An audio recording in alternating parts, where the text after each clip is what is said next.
IIT rank 89 और Google USA में 18 साल के एक्सपीरियंस के साथ मैं जॉनी भारत शांडिल्य उर्फ जयेश शर्मा आपका गुड लाइफ कोचिंग में स्वागत करता हूँ। आपको अगर कबीले से निकाल दिया आप भूखे मर सकते हैं। फेलियर का जो परिणाम होता था वो होता था मौत। वो कहीं ना कहीं आपकी ईगो पे लग रही है। जो ये ईगो है और ये जो रावण है ये आपको हमेशा बोलेगा कि भैया तेरे पास टाइम नहीं है, दूसरे में नहीं होगा तो तीसरे में हो जाएगा, कोई बात नहीं, चला जाऊंगा मैं, कोई ईगो पे मत लीजिए आप। हाँ दोस्तों, क्या हाल चाल है? Johnny here. आज का वीडियो टॉपिक है how to deal with failure. तो फेलियर जो होता है आपको कभी पर्सनल लाइफ में फेलियर, बिजनेस में फेलियर, जॉब में फेलियर, ये आपको बुरा इसलिए लगता है क्योंकि आपको एक अंदर एक पेन हो रहा है, मिसिंग आउट की फीलिंग हो रही है आपके अंदर। पहले मैं आपको इस पेन का कारण बताता हूं, मूल कारण। एवोल्यूशन को अगर आप देखें तो जब हम जंगलों में रहते थे तो फेलियर का जो परिणाम होता था वो होता था मौत। अगर आप हंटिंग करने गए या आप किसी जानवर से भाग रहे हैं डर के और आप उससे भागने में सफल नहीं रहे और आप किसी चीज़ से टकरा के गिर गए, फेल हो गए, तो वो जानवर आपको खा जाएगा। हंट में अगर आप फेल हो गए तो आप अपने फैमिली के लिए खाने का बंदोबस्त नहीं कर पाएंगे। तो फेलियर का मतलब होता था मौत। आप जानवरों को देखेंगे कि उनके अंदर इतना दुख नहीं होता, वो फेल होते हैं आगे बढ़ जाते हैं, फेल होते हैं आगे बढ़ जाते हैं, उनकी इतनी मेमोरी नहीं होती है। हमारे अंदर ये मेमोरी इवॉल्व हुई है, ठीक है। तो हम लोग जो हैं, आप अगर फेल हो रहे हैं तो वो जो पेन हो रहा है आपको, जैसे आप कभी फेल हो गए किसी एग्ज़ाम में, फिर आपका कुछ दिनों तक, कुछ महीनों तक कुछ करने का मन नहीं करता, पिक्चर देखने का मन नहीं करता, घूमने जाने का मन नहीं करता। वो क्यों होता है?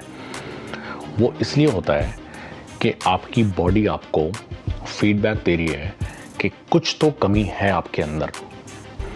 अगर आपने एग्ज़ाम की बहुत तैयारी की और फिर आपके नंबर नहीं आए और फेल हो गए आप, तो या तो वो एग्ज़ाम आपकी काबिलियत के मुकाबले ज़्यादा मुश्किल है, या आप अपनी तैयारी में कुछ उसकी जो आपकी जो स्ट्रैटेजी है, जो आप जिस तरीके से आप तैयारी कर रहे हैं उसमें कुछ प्रॉब्लम है। ऐसी कुछ कोर चीज़ें हैं जो आपको इम्प्रूव करने की ज़रूरत है उस फेलियर से उस आगे फेल ना हो उसके लिए। तो ये आपकी बॉडी का, आपकी जो सारी जो इमोशंस हैं, जो ड्राइव है, उसका एक फीडबैक है। तो ये पेन आपको रहेगा, चाहे आप कितनी भी ड्रिंक कर लें, दोस्तों से बातें कर लें, वेकेशन पे चले जाएं, ये पेन आपको रहेगा उस फेलियर का, क्योंकि आपकी बॉडी चाहती है कि आप उसके मूल कारण को ढूंढ के उसको फिक्स करें।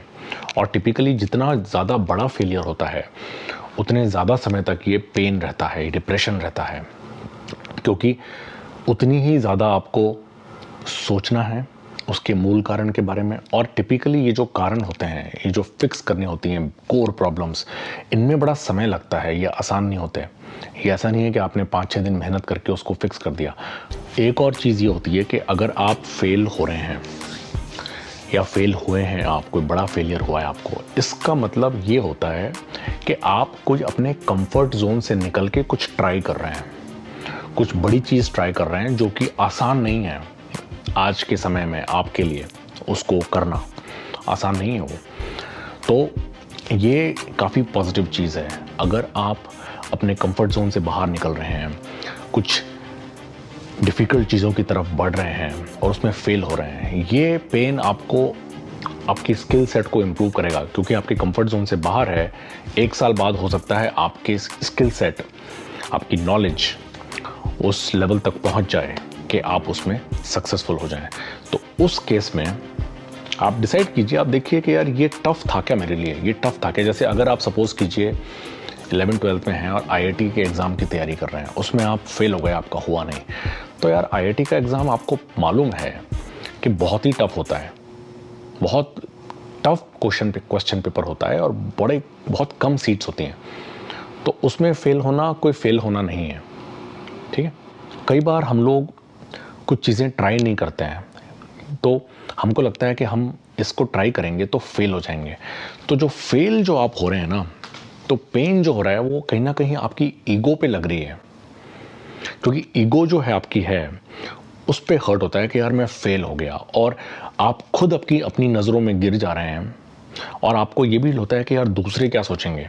जो दूसरे क्या सोचेंगे वो अल्टीमेटली आपकी ईगो सोच रही है ऐसा कि यार ईगो आपकी अपने आप को प्रिजर्व करना चाहती है आपकी नज़रों में और दूसरों की नज़रों में। दूसरों की नज़र इंपॉर्टेंट है, क्योंकि अगर आप उतने अच्छे फाइटर नहीं हैं, हंटर नहीं हैं, और ये बाकी लोगों को, आपके कबीलों को पता चल गया, पुरानी बता रहा हूँ एवोल्यूशन की बात, तो बाकी लोग आपको उस कबीले से निकाल सकते हैं कि आप किसी काम के नहीं हैं। और आपको अगर कबीले से निकाल दिया तो आप भूखे मर सकते हैं, आपकी सर्वाइवल पे आ पड़ेगी।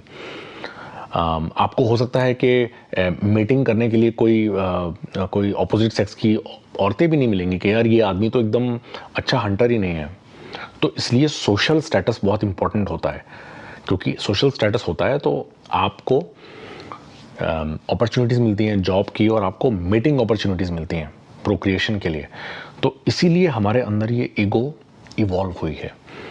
तो जब आप फेल हो रहे हैं तो आप ये ध्यान रखिए कि ये आपकी ईगो पे हर्ट हो रहा है। और फियर ऑफ फेलियर क्या होता है कि अगर आप को लग रहा है कि आप इसमें फेल हो सकते हैं, तो आपकी जो ईगो है आपको एक तरह से रोकेगी, बहाने बनाएगी कि आप उसमें इन्वॉल्व मत कीजिए अपने को, क्योंकि आपकी ईगो हर्ट हो सकती है, और हर्ट होने के बाद वो प्रॉब्लम हो सकती है सोसाइटी में।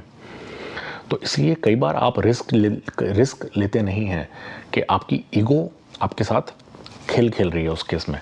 तो ये ध्यान रखिए आप कि आपने अगर अपनी ईगो को थोड़ा कंट्रोल में कर लिया, मैं ये नहीं कह रहा कि कुछ भी फालतू का ट्राई करते रहिए, डरिए मत किसी चीज़ से, मैं ये नहीं कह रहा हूँ। लेकिन अगर आपको कोई चीज़ पता है कि करनी है, लेकिन आपका मन नहीं कर रहा है क्योंकि आपको फियर है कि यार फेलियर का फियर है, तो ये आपका फियर जायज़ नहीं है, ये आपकी ईगो आपको रोक रही है। तो आपको उसको ओवर पावर करके पूरी तैयारी के साथ और फिर ट्राई करना है। तो फियर ऑफ फेलियर जो है वो एक्चुअल फेलियर से ज़्यादा बेकार है, क्योंकि एक्चुअल फेलियर में तो आपको वो पेन होगा और फिर आप इम्प्रूव करेंगे और आपकी ग्रोथ होगी, और कंफर्ट जोन के बाहर है तो भी आपकी ग्रोथ होगी, तो वो उतना बुरा नहीं होता है। आप मेरे एक्सपीरियंस में देखा है मैंने कि फेल होने के बाद, एक बार वो हो जाओ, आप फेल हो जाओ। मैं बहुत सारी जॉब इंटरव्यूज़ में फेल हुआ हूँ अपनी ज़िंदगी में, लेकिन उनके फेल होने के बाद मुझे ऐसा लगता नहीं है कोई बिग डील है, ठीक है दूसरा ट्राई कर लेंगे, ठीक है। और अब मैं आपको सबसे इम्पोर्टेंट चीज़ बताऊंगा इस वीडियो की कि डील कैसे करें फेलियर से, कि अपने आप को प्रिपेयर कैसे करें कि आगे जाके अगर कोई फेलियर आए तो आप मजबूत बने, आपके पास वो टूल्स हों, आपके पास वो एक मानसिकता हो कि आप उससे उस समय डील कर सकें। तो जैसे जॉब इंटरव्यू में आप फेल हो गए, तो आपको अपने अंदर एक एबंडेंस माइंडसेट बनाना है। आपका हर चीज़ में एबंडेंस माइंडसेट, ऑप्शंस होने चाहिए आपके पास। मैंने आपको बताया अपने वीडियोस में कि आप जब कॉम्पिटिटिव एग्जाम्स की तैयारी कर रहे हैं तो आपके दिमाग में होना चाहिए कि यार इसमें नहीं होगा तो मेरा दूसरे में हो जाएगा, दूसरे में नहीं होगा तो तीसरे में हो जाएगा, कोई बात नहीं, चला जाऊँगा मैं। कोई ईगो पे मत लीजिए आप किसी एक एग्ज़ाम को, ठीक है। जॉब कोई इस कंपनी में नहीं लगा, दूसरी कंपनी में चला जाऊँगा, दूसरी में नहीं मिला, तीसरी में चला जाऊँगा, ईगो को साइड में रख दीजिए। पर्सनल लाइफ में आपको कोई लड़की अच्छी लगती है, ये नहीं लड़की मिली तो दूसरी मिल जाएगी, दूसरी नहीं मिली तो तीसरी मिल जाएगी। इस तरह की मेंटालिटी अगर आपकी हुई ना, ये बिजनेस चलानी तो इसको ट्विक करके दूसरा कुछ बिजनेस स्टार्ट कर दूंगा, ये मेंटालिटी आपको रखनी है। और इसमें सबसे ज़रूरी चीज़ जो आपको ध्यान में रखनी है वो है टाइम। हम हमेशा सोचते हैं कि हमारा टाइम ख़राब होगा, तो ये अगर आप ये एबंडेंस माइंडसेट रखेंगे तो पहले आपको टाइम की फिक्र नहीं करनी है। आज इसमें जॉब लग जाता मेरा, अगले महीने से पैसे कमाने लग जाता मैं, ठीक है। लेकिन आपको ये करना है कि ठीक है अभी मेरा जॉब लगा नहीं, इसमें 2 महीने बाद मेरा दूसरी कंपनी में जॉब लग जाएगा, अगले महीने पैसे नहीं कमाऊंगा, 3 महीने बाद से पैसे कमाने लग जाऊंगा। टाइम को अपने दिमाग में मत रखिए, ठीक है। सक्सेस आपको मिलेगा अगर आप अपने को, आपके अंदर का जो ये ईगो है और ये जो रावण है, ये आपको हमेशा बोलेगा कि भैया तेरे पास टाइम नहीं है, तू उसको जल्दी कर, जल्दी जल्दी कर हर चीज़, उससे आप बच के रहिए। तो ये अबंडेंस माइंडसेट ध्यान रखिए। और दूसरा माइंडसेट आपको जो प्रिपेयर करना है वो है हर चीज़ में लर्नर का माइंडसेट, अप्रेंटिसशिप माइंडसेट। मतलब जो भी आप कर रहे हैं लाइफ में, उसमें आप हमेशा सीखने की कोशिश कीजिए। कुछ भी चीज़ आप इम्पोर्टेंट कर रहे हैं, उसमें चीज़ें सीखिए, उसके फंडामेंटल्स सीखिए, उसके बेसिक्स सीखिए, ताकि अगर आप फेल भी हुए तो भी आपका जो सीखा हुआ है वो काम आएगा। दूसरी अगर चीज़ में काम आया तो उसमें भी आएगा, लेकिन अगर आपको इम्प्रूव करना हुआ तो जो सीखा हुआ आपको बहुत काम आएगा। और एक चीज़ आप और ध्यान रखिए कि अगर आप आउट ऑफ कंफर्ट जोन में जाके कोई चीज़ ट्राई कर रहे हैं और उसमें फेलियर हो गया, तो आपको, मैं ये नहीं कह रहा कि आप अपना क्विट कर दीजिए, क्विट नहीं करना चाहिए आपको कोई भी चीज़ अगर आपको लगता है, लेकिन आपको ये सवाल पूछना चाहिए अपने आप से, यार कोर रीज़न क्या है इसमें फेलियर का, क्या इसमें इम्प्रूव करके इसमें सक्सेसफुल होने की गुंजाइश है? कहीं ऐसा तो नहीं है कि मैं अपनी काबिलियत से, आज जो मेरी काबिलियत है उसके हिसाब से मैं कुछ ज़्यादा ही बड़ी चीज़ ट्राई कर रहा हूँ, तो फेलियर तो बिल्कुल जायज़ है होना। ये आपको डिफ्रेंशिएट करना पड़ेगा और इसमें आपको अपनी ईगो का ध्यान रखना पड़ेगा। आपकी ईगो कहेगी कि नहीं यार तू उसके काबिल है, बट एक्चुअल में आप काबिल नहीं होंगे। ये आप कर सकते हैं कि अपने जो पीयर्स हैं, आपके भाई बहन, आपके कज़न्स, आपके पेरेंट्स, आपके यार दोस्त, आपके सबको आप बता दीजिए कि आप क्या कर रहे हैं, बता दीजिए सबको। और जितना फीडबैक ले सकता है लीजिए। ये बड़ा डिफ़िकल्ट काम होता है, क्योंकि अधिकतर लोग जो आपके चाहने वाले हैं वो आपको हमेशा झूठ भी बोल सकते हैं कि आपको बुरा ना लगे कि हाँ बेटा तू तो ये कर सकता है, तू इसके काबिल है, कर। और कुछ लोग ऐसे भी हो सकते हैं आपके दोस्तों में जो आपसे जेलस हैं, तो वो आपको बोलेंगे नहीं यार तू ये नहीं कर सकता है, ठीक है, जबकि आप एक्चुअली उसके काबिल हैं। तो बहुत मुश्किल है इन चीज़ों में, इजी नहीं है ये कोई चीज़ करना। और कुछ जो फ्रेंड्स होंगे वो एकदम आपको ऑनेस्ट ओपिनियन देंगे, आपको मालूम है कि ये जेलस नहीं है, आपको मालूम है कि ये आपका भला चाहता है, लेकिन भला चाहने का भी ये प्रॉब्लम है, क्योंकि आपका भला चाह रहे हैं मतलब आपकी ईगो को सेव करने की कोशिश कर रहे हैं वो लोग, आपको पेन से बचाने की कोशिश कर रहे हैं। लेकिन पेन तो आपको लेना ही पड़ेगा अगर आपको ग्रो करना है तो आप ये ध्यान रखिए, फीडबैक लीजिए और फिर आप अपना एक ओपिनियन बनाइए कि यार ये मेरी जो काबिलियत है उससे ज़्यादा मुश्किल काम है शायद। मैं क्विट करने को नहीं बोल रहा हूँ, ध्यान रखिए। तो आप क्या कीजिए, आपका स्ट्रैटेजी, मैंने बोला आपको टाइम का कुछ फ़र्क नहीं पड़ता है, आप उससे कम लेवल की कोई चीज़ को पहले ट्राई कीजिए। जैसे जॉब इंटरव्यू में मैं आपको बोलता हूँ, मैंने आपको एक आइडिया बताया था कि टियर 1, टियर 2, टियर 3 कंपनीज़ में पहले जो ईजियर कंपनी है उसमें जॉब लेने का ट्राई कीजिए, उसमें मिल जाए फिर उससे आगे बढ़िए, कॉन्फिडेंस आएगा आपको। ऐसे ही आप कोई भी आपका जो गोल है उसमें अगर आप फेल हो गए तो पहले थोड़ा सा छोटे से ट्राई कीजिए, और फेल होने से पहले ही आप स्ट्रेटजी बना सकते हैं, ठीक है। जैसे सपोज़ कीजिए कि मुझे भारत का सबसे बड़ा टीवी प्रेजेंटर बनना है, होस्ट बनना है, तो मैं सीधा जाके टीवी प्रेजेंटर बनूंगा या पहले कोई छोटे मोटे लेवल पे किसी शहर में जाके वहाँ पे कुछ प्रेजेंटर बनने की कोशिश करूँगा? पहले आप छोटे लेवल से स्टार्ट कीजिए ना। सीधा आप अगर बड़े से स्टार्ट करेंगे तो फेल हो ही जाएंगे आप, तो उससे आपको कुछ फ़ायदा नहीं होगा। तो इस चीज़ का आप ज़रा ध्यान रखिए। तो मुझे आपको इस वीडियो में यही सारी चीज़ें बतानी थी। मेरे दोस्त को thanks for asking for this video.